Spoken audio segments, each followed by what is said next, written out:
Bonjour, bienvenue sur les fréquences de Tendance Ouest pour votre magazine Tendance Confidence jusqu'à 9h. En cette période estivale, il est question de baptême, de mariage, toutes ces célébrations qui n'ont pas pu avoir lieu durant l'année 2020 pour les raisons que nous connaissons avec le confinement et la Covid-19. Et pour cette émission de ce dimanche matin, je vous propose aussi de parler des célébrations d'ordination en ce jour où plusieurs prêtres peuvent être ordonnés en France. Et pour cela, j'ai invité Don Paul Préau. Merci de vous présenter en quelques mots aux auditeurs de Tendance Ouest.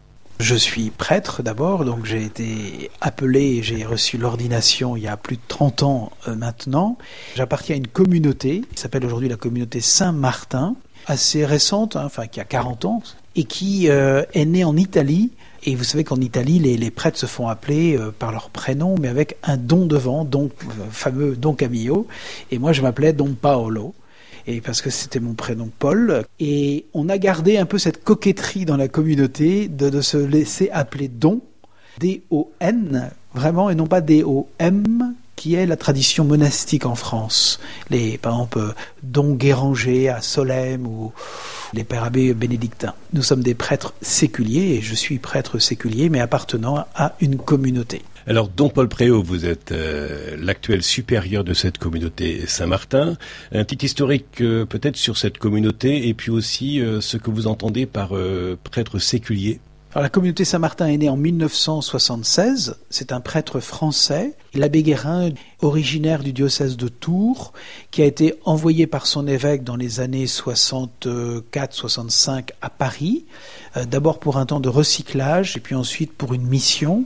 Il a été responsable de l'œuvre d'Orient et aussi responsable de pas mal de jeunes, dont des jeunes qui ont eu des vocations au mariage et puis des jeunes qui ont une vocation monastique, garçons et filles, et ensuite parmi eux 2 jeunes garçons qui ne souhaitaient pas être moines mais qui souhaitaient être prêtres et prêtres séculiers, c'est-à-dire prêtres de paroisse si vous voulez. Et la spécificité de la communauté, elle tient en 2 choses. D'abord, nous vivons notre ministère presbytéral de prêtre ou de diacre en communauté. Nous ne sommes jamais seuls, mais toujours en petite communauté.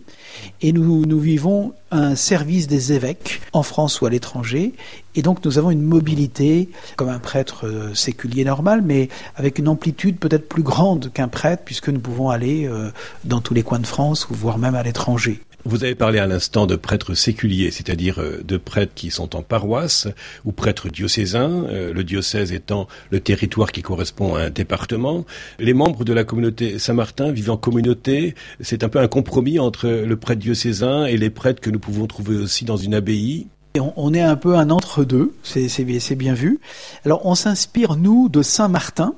Martin, 4e siècle, paix constantinienne, donc on est dans une nouvelle phase de l'Église après les persécutions de l'Empire romain. Nous voyons un monachisme à la fois où les moines vivent une solitude avec Dieu et en même temps une vie fraternelle, cénobitique, et un désir aussi d'évangéliser. Et nous nous trouvons un peu dans ce croisement, cette conjugaison de ces 3 caractéristiques, c'est-à-dire à la fois une vie spirituelle ancrée dans une solitude avec Dieu, une vie fraternelle qui est le lieu de la vérification d'une charité aussi, et une vie apostolique et missionnaire. Et selon vous, Don Paul Préau, quel est le plus délicat, le plus facile ou le plus exigeant à vivre, cette dimension de solitude avec Dieu ou bien cette vie fraternelle, de vivre avec d'autres en communauté ? Je pense que l'un ne va pas sans l'autre. Une vie fraternelle qui n'est pas ancrée sur une vraie solitude devient vite une vie où on se sert de l'autre comme d'une béquille. Et on vit soit une compensation affective et une relation qui n'est plus ajustée à l'autre. Mais une vie qui serait que une solitude avec Dieu manquerait de cette dimension du grand commandement de la charité, tu aimeras le Seigneur ton Dieu et ton prochain comme toi-même. Donc il y a les deux, vous voyez, c'est un équilibre entre la vie intérieure et la vie spirituelle et la vérification, c'est si tu aimes ton prochain. Alors, ce que vous dites là par rapport au célibat, à l'ordination, est-ce que ce n'est pas aussi la même chose que peuvent vivre les couples dans le mariage ? Ah oui, et je pense que un couple qui ne sait pas vivre sa solitude personnelle est un couple qui ne vit pas une relation ajustée. On serait plus dans une communion, mais plus dans une confusion. C'est-à-dire que l'un absorberait l'autre. Vous voyez, c'est le danger. dans une vie communautaire et conjugale, là dans le cas précis, l'un deviendrait le tout de l'autre. Et non, on doit être dans une altérité constructive d'une communion, qui est une communion de vie et d'amour. Sur les frontons des mairies, nous pouvons lire liberté, égalité, fraternité. La fraternité, on voit que ça coince un petit peu aux entournures de temps en temps dans notre société. L'égalité, pas facile à vivre. Et apparemment, tout le monde aurait soif de liberté. En quoi cette fidélité peut-elle conduire à la liberté, que ce soit pour les prêtres ou pour un couple?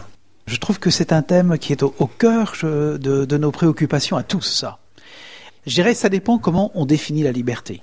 Si être libre, c'est faire ce que je veux, quand je veux et où je veux, alors de fait, l'engagement devient une contrainte. Parce que si je m'engage dans un sens, et si je suis fidèle à cet engagement, je m'interdis des choses, et je m'interdis un tout possible.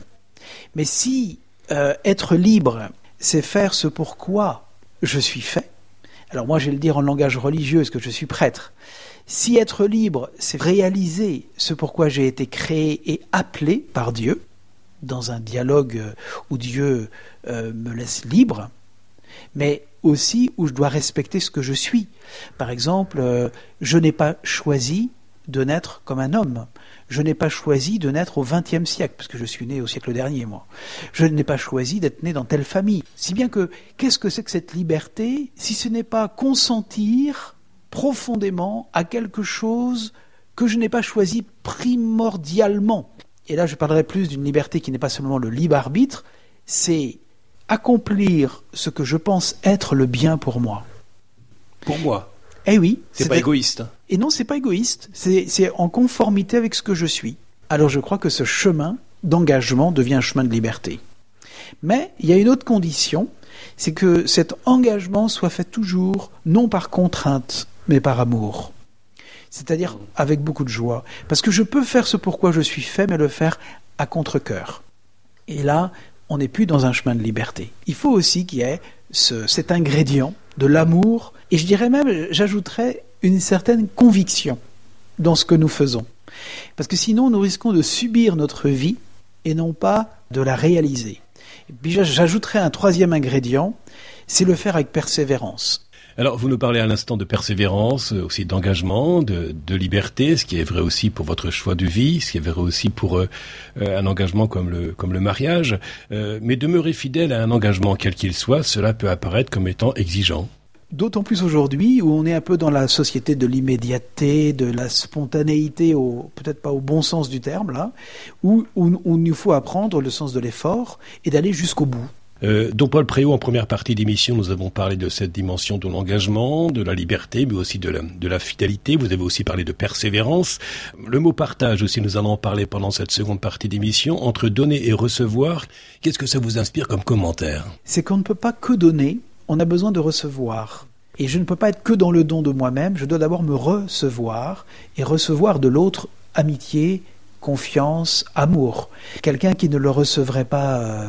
par exemple de ses parents, vivrait un déficit existentiel qui peut conduire aussi, pour lui, à une souffrance terrible et existentielle.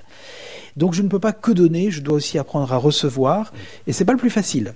Je trouve que dans une vie équilibrée humaine, dans une altérité humaine, il faut apprendre à recevoir et à recevoir de l'autre. Cependant, la joie profonde se trouve dans le don de soi. Alors clairement, ça ne s'achète pas, ça se reçoit, mais on est encore dans le registre de la gratuité.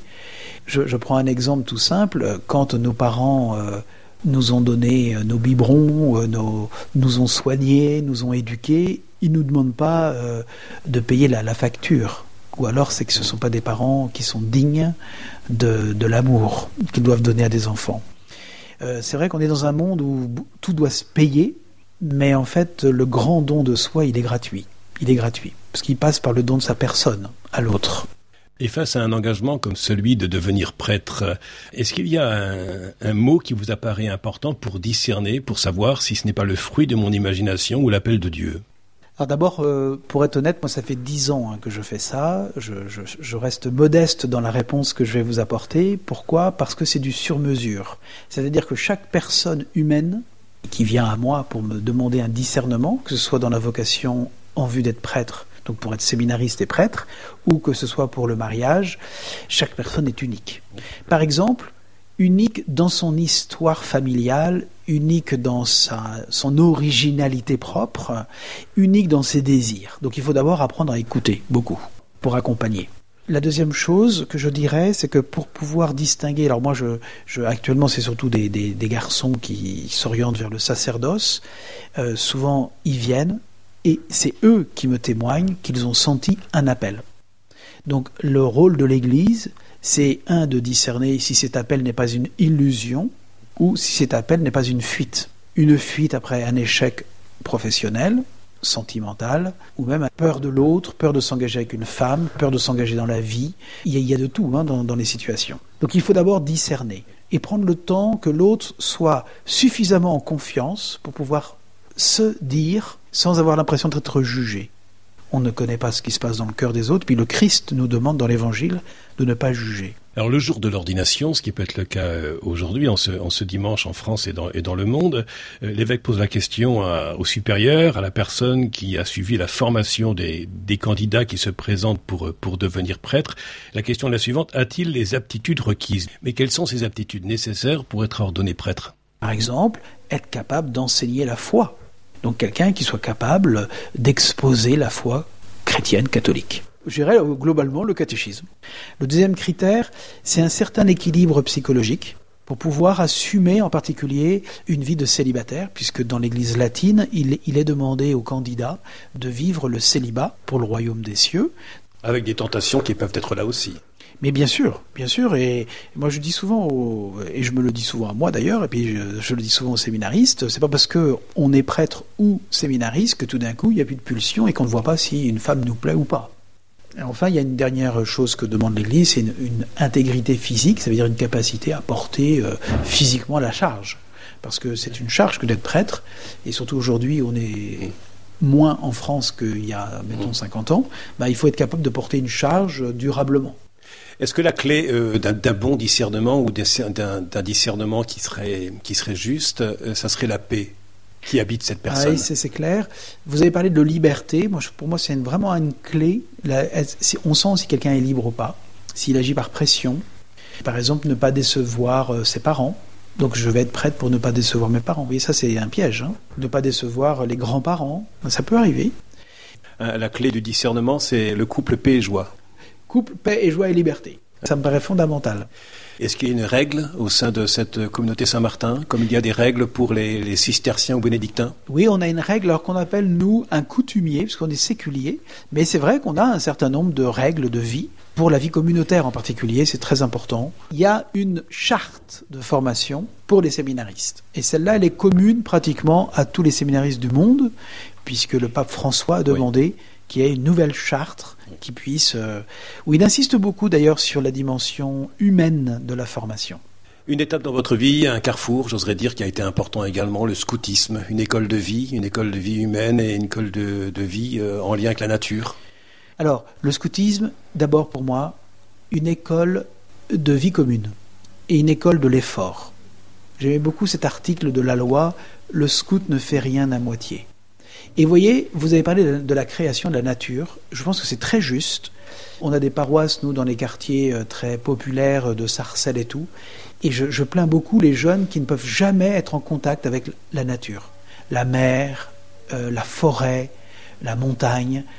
Je crois que l'être humain en a besoin. Et le silence. Ah oui, et le silence. Alors ça, le silence est d'or. Vous le savez aussi, don Paul Préau, différentes sensibilités liturgiques existent aussi au sein de l'Église. Comment tenir en même temps cette unité sans tomber dans l'uniformité? Si on a vraiment le respect de l'autre, on accepte la différence. Aujourd'hui, je pense qu'on veut une homogénéité. On accepte avec beaucoup de mal la diversité. On veut que tout le monde pense pareil, on veut que tout le monde s'habille pareil, on veut que tout le monde fasse les mêmes choses, mais on a beaucoup de mal à accepter la diversité. Moi, je dis souvent à mes frères de la communauté, soyez pleinement vous-même. Et si on est pleinement soi-même et qu'on veut servir un bien commun, alors il n'y aura pas de conflit entre l'unité et la diversité. Différence, mais pas indifférence. Ça serait dangereux de se dire je détiens la vérité et vous avez tort. Oui. Non, la vérité pour nous c'est le Christ. Et plus on avance vers le Christ, les uns avec les autres, plus on se rapproche les uns des autres. Donc c'est un principe d'aller vers le centre qui est le Christ, nous unifie et nous rapproche les uns des autres et ne nous oppose pas les uns aux autres. Les différents conciles, les différents synodes ont marqué aussi l'histoire de l'Église. Le dernier concile date des années 1960. Cette complémentarité entre ministres ordonnés et laïcs, quel est votre commentaire à ce sujet ? Si chacun est bien à sa place, c'est-à-dire si l'évêque ne prend pas la place du prêtre, si le prêtre ne prend pas la place des laïcs, et si le laïc n'essaye pas de remplacer les prêtres, si chacun est à sa place, on n'a pas à avoir peur, je pense, de la diversité des missions qui nous sont confiées. Elles sont complémentaires, elles ne s'opposent pas les unes aux autres. Moi, je trouve que la Constitution sur la liturgie, en particulier, est très riche, très profonde. On devrait sans cesse la relire, la reprendre et la méditer. Podcast by Tendance Ouest.